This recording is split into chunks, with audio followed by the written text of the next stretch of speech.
Est-ce que vous n'avez pas des doutes sur la capacité du gouvernement à passer de 75 à 50% de production électrique nucléaire? Est-ce que la promesse de Hollande vous paraît tenable?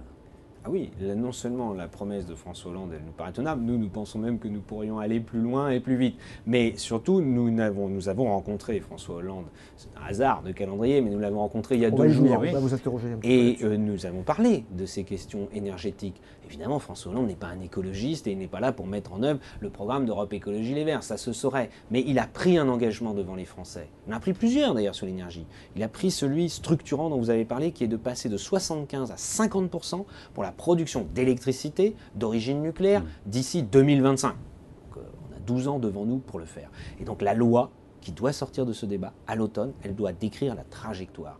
Et François Hollande, à aucun moment, n'a remis en cause cet engagement.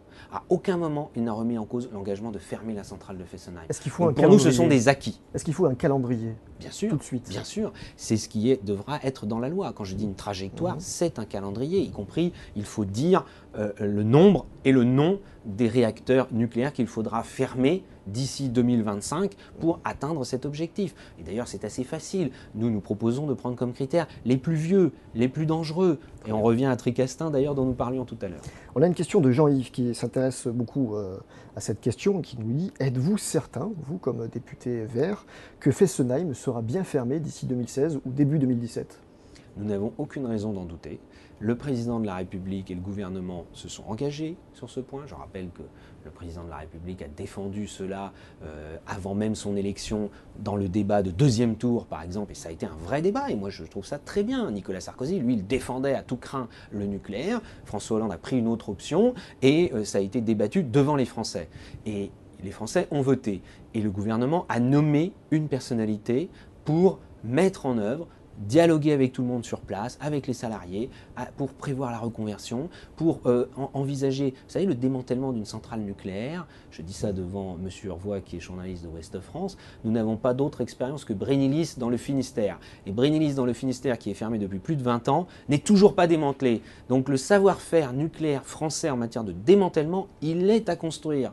Et d'ailleurs, ce sera une opportunité, y compris d'activité. Mais vous citez Brennilis, ça signifie aussi que ça a un coût considérable de démanteler du nucléaire. Oui, mais nous n'avons pas d'autre choix. De toute façon, les centrales nucléaires ont une durée de vie qui n'est pas illimitée.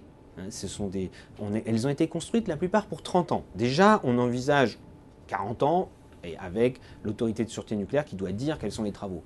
EDF demande 60 ans.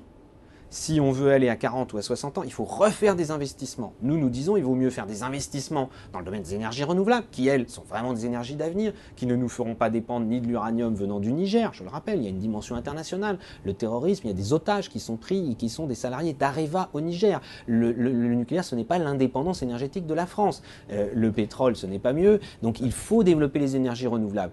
Et nous préférons investir là-dedans que dans le prolongement de la durée de vie des centrales. Donc de toute façon, le choix, il est entre investir dans les énergies renouvelables et en effet avec une part de démantèlement des centrales. Mais ça, de toute façon, EDF n'a pas provisionné assez d'argent. Ce pas les écologistes qui en sont responsables, c'est les gouvernements successifs et EDF qui a menti. D'ailleurs, moi je le dis, il y a eu un mensonge d'État sur le prix de l'électricité en France parce qu'on a sous-estimé volontairement le coût de production d'électricité nucléaire.